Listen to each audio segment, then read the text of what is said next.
안녕하십니까. 오늘은 죽을 사자를 봅니다. 해자하면 죽을 사는 거스를 때 플러스 비수 비가 됩니다. 이 비수 비는 비수, 화살촉 등을 뜻하고요. 거스를 때는 거스르다, 괴약하다 등의 뜻이 있는데요.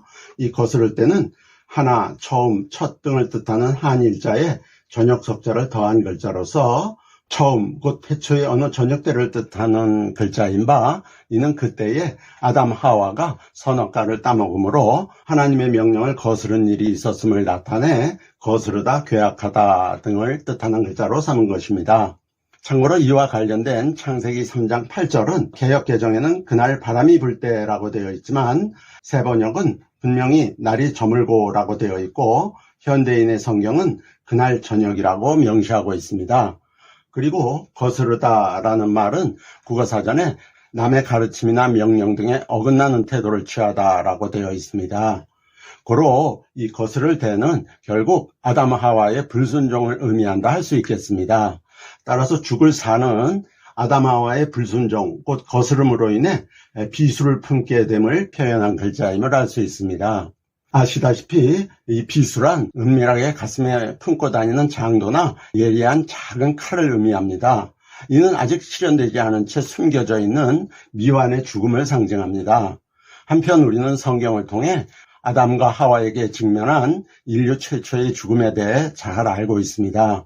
즉 첫사람 아담과 하와가 선악을 알게 하는 나무의 열매는 먹지 말라. 네가 먹는 날에는 반드시 죽으리라고 하신 하나님의 지엄하신 명령을 거스르고 선악과를 따먹음으로 영락없이 죽게 되지 않습니까?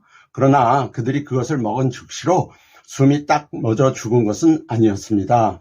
그 후로도 아담은 130세에 셋째 아들 셋을 낳은 후 장장 800년을 더 지내며 자녀를 낳았고 930세가 되어서야 비로소 그 육신이 죽었습니다.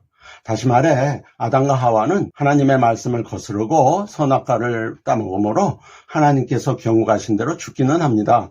그러나 그 육신의 죽음이 그들의 영과는 달리 선악과를 따먹은 즉시 실현된 것이 아니라 장래의 어느 시점, 곧 하나님께서 정하신 때에야 비로소 실현될 미완의 죽음을 품고만 있게 되었던 것입니다.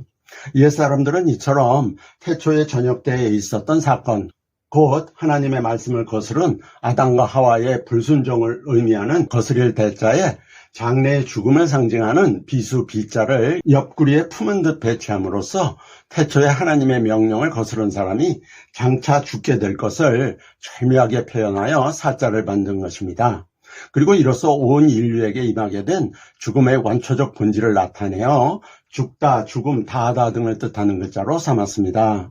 어쨌거나 성경에 기록된 바 인류 최초의 죽음인 아담과 하와의 죽음은 그들의 후손으로 이 땅에 태어난 모든 사람의 죽음에 대한 상징성을 가집니다.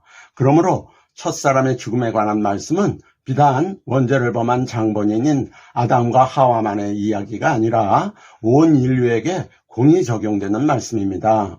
이는 개개인의 자유의지와는 전혀 상관없이 조상으로부터 전해 내려오는 유전인자에 의해 우리의 모든 형질이 일방적으로 결정되는 것과 같습니다. 따라서 성경에 내가 죄악 중에서 출생하였으며 어머니가 죄 중에서 나를 잉태하였나이다 라고 함과 같이 이 땅의 모든 사람은 태어나면서부터 아니 잉태되는 바로 그 순간부터 이미 죄 가운데 있게 되었으며 아담과 하와가 그러했듯이 비록 우리의 육신은 살았다 하나 미완의 죽음을 필연적으로 품고 있게 되었습니다.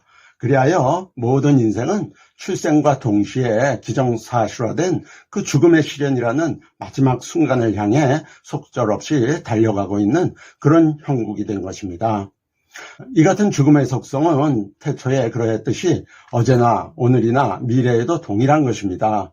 그런데 정작 중요한 문제는 사망이 우리 육신의 죽음 그 한 번만으로 끝나는 것이 결코 아니라는 사실에 있습니다.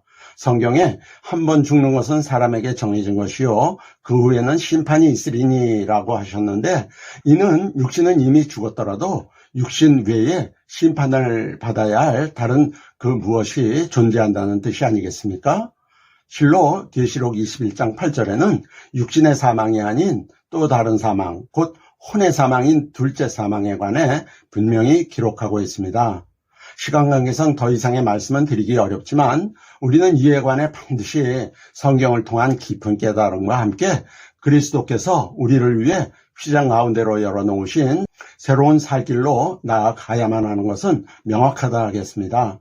감사합니다. 다음 주는 그 말 금자를 봅니다. 샬롬.